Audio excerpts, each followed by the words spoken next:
Hey everyone, welcome back. We're going deep today into something I think you've all been thinking about a lot lately.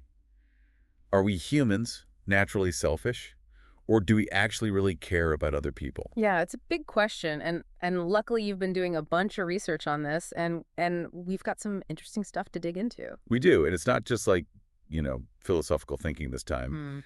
We've got an article called Selfishness and Altruism, Individual and Social Impacts to look at. Oh, cool. Yeah. So this article features social psychologist Jennifer Crocker from Ohio State. Okay. And she's kind of like turning this idea that we're all like inherently selfish beings on its head. Interesting. But I'm curious, like what first made you interested in this research? What stood out to you when you were looking at it? It was this word otherishness that really like jumped out at me. Otherishness. Yeah, it's not just altruism, it's more this idea of sustainably caring for other people's well-being, which is a little bit different. Okay, so let's unpack that a bit. Yeah. So Crocker defines selfishness as basically like actions that benefit you regardless of how they affect others. Right. And then otherishness is about like taking care of other people, but in a way that doesn't like completely drain you. Yeah, exactly. Finding that balance. Yeah. Like, offering emotional support to a friend that's otherishness, but letting that friend walk all over you all the time is not... It's not about self-sacrifice. Exactly. Okay, that makes sense. Yeah. Now, the research that you dug up here kind of debunks a common myth. It turns out that selfishness doesn't actually lead to a happier or more successful life. Yeah. I was kind of surprised by that. Were you? Yeah, it is a little bit counterintuitive. We often think that, like, looking out for number one is going to, end up with us having a better life. Right. But the research really suggests that that's not the case. So what is the downside of being selfish? Like, what does the research say happens if you're too focused on yourself? Well, if you're always putting your needs above everyone else's, you risk isolating yourself. Okay. Your relationships suffer because there's no reciprocity. It's like you end up all alone with no one to help you when you need it. Right. And that lack of connection can be really detrimental to both mental and physical health. Oh, wow. In fact, the study compares the negative effects of chronic selfishness to smoking a pack of cigarettes a day. Whoa, okay. Pretty intense, right? That's a really intense comparison. Yeah. It makes you think, so if selfishness is so bad for us, why do we even have that instinct in the first place? Well, we all know about the survival instinct. Right. The fight or flight response. Yeah. That's hardwired into us. And it helped our ancestors survive real threats in the past. Right, like running away from a saber-toothed tiger or something. Exactly. But today, like you said, our threats aren't usually, life or death situations. Right. So I'm curious, how do you think that ancient wiring plays out in our modern lives? Have you ever been in a really stressful meeting at work where you have to present an idea and the stakes are high? Oh, yeah. For sure. So that feeling like your heart starts racing, your palms get sweaty. Yeah. It's hard to even think straight. Totally. Okay, so in those moments, even though we're not in physical danger, yeah, our brains are reacting in a similar way to how our ancestors did. Right. Our focus narrows and we go into me and my survival mode. Yeah. Even if it means pushing other people aside. Yeah, our bodies haven't really caught up to the fact that we're not facing down predators anymore. Right. Okay, so that explains the selfishness side. But what about otherishness? Where does that fit in evolutionarily speaking? Well, just like we're wired for self-preservation, mammals, including us, are also wired for caregiving. Okay. I mean, think about it. Without parental care, offspring just wouldn't survive. Right. And that drive to care is fueled by hormones like oxytocin and vasopressin. Okay. They're the ones that create those feelings of love and connection and nurture. That makes sense for parents and children. But humans care about way more than just their kids, right? Absolutely. And this is what makes us unique. Our caregiving extends to friends, communities, even abstract concepts like freedom or justice. Things that aren't directly tied to our survival in the same way as, keeping ourselves alive.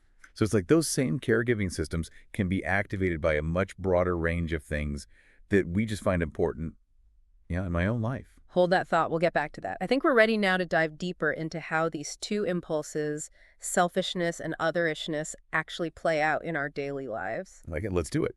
So you said to hold that thought about how otherishness shows up in our own lives. And it makes me wonder, are there times when being otherish can actually kind of backfire? Oh, that's a really good question. And the article does touch on that.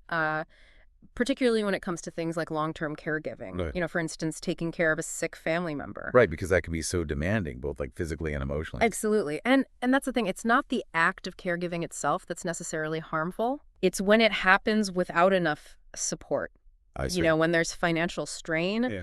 the emotional toll of seeing a loved one struggling, that's when it can lead to burnout for the caregiver.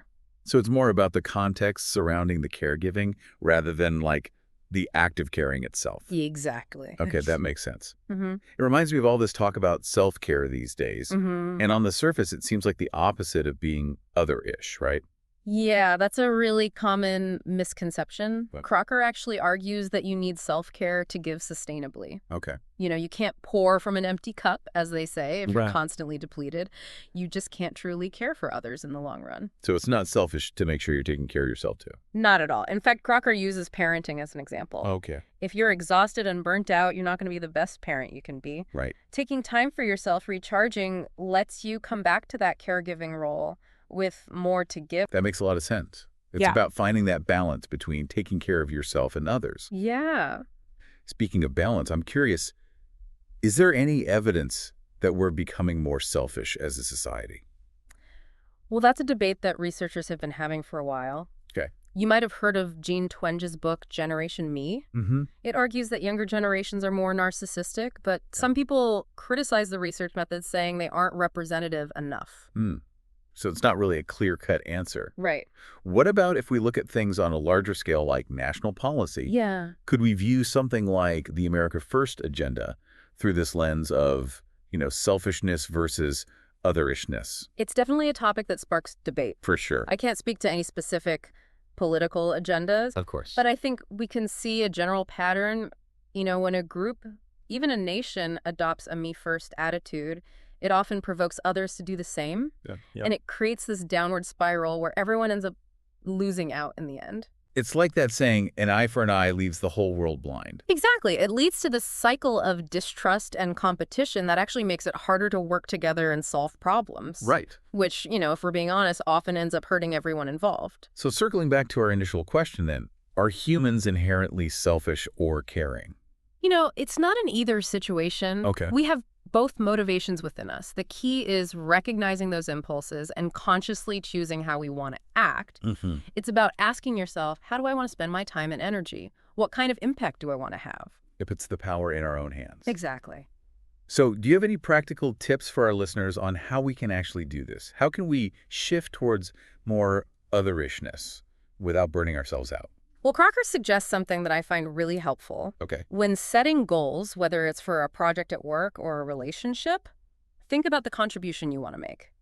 Ask yourself, how can I benefit others while also taking care of myself? So it's not about neglecting your own needs, Right. but integrating them with the needs of others. Right. It's about approaching life with intention and purpose. I think that's a great way to put it.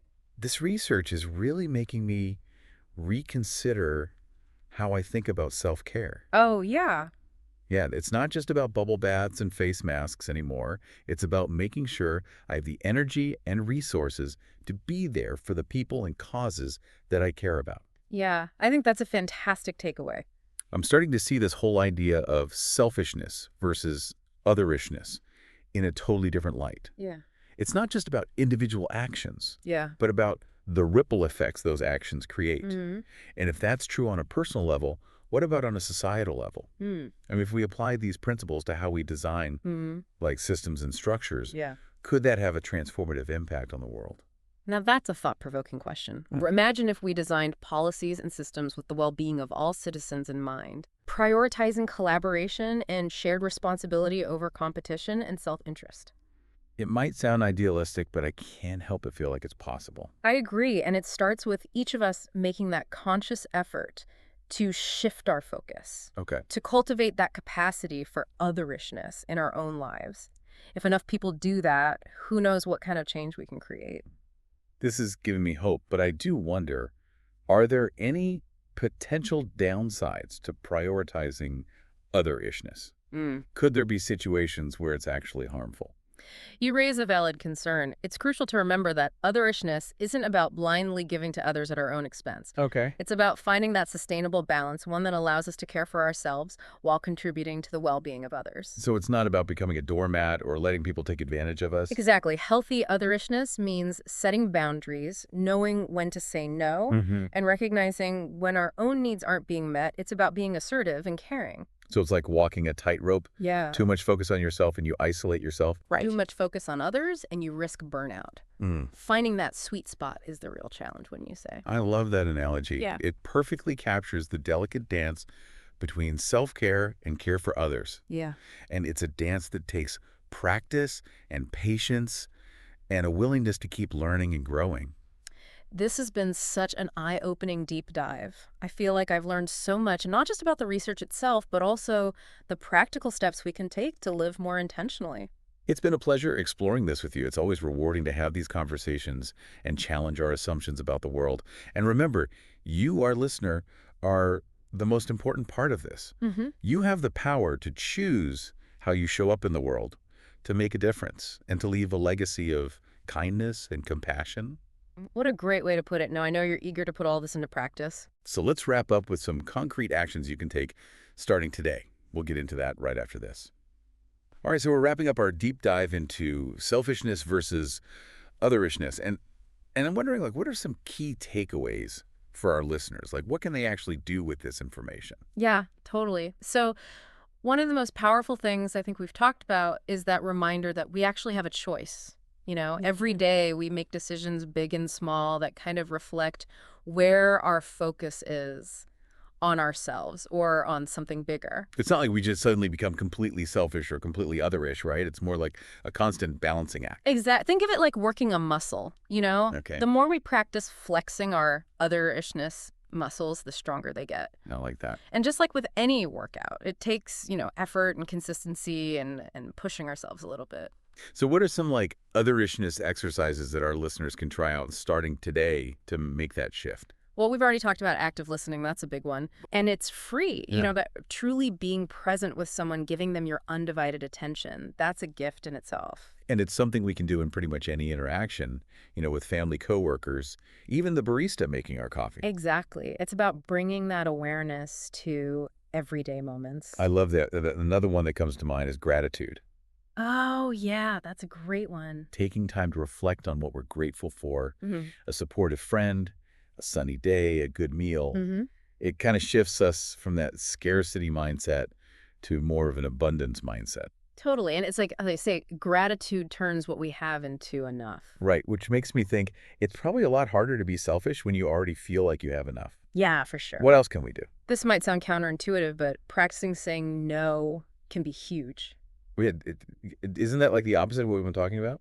It might seem that way, but hear me out, saying no to things that drain us. Okay. Things that don't align with our values. It frees us up to say yes to the things that truly matter. It's about protecting our time and energy so we can show up fully for the people and causes we actually care about. So it's not being selfish with our time, it's being intentional with it. Exactly. Choosing where to direct that energy. Recognizing that our capacity for otherishness is limited. Right. We can't do everything for everyone, but we can choose to focus our efforts where they'll have the most impact. Okay. And where they really align with what we truly value. This has been such an amazing conversation. I feel like I've learned so much, not just about the science behind all this, but also the practical steps we can take to live more intentionally and create more positive change in the world. Me too. It's been great exploring this with you. And remember, listener, you're the most important part of this. You have the power to choose how you impact the world, to make a difference and leave a legacy of kindness and compassion. That is beautiful and so true. And on that note, that's our deep dive for today. Thanks for joining us, everyone. Thanks for listening.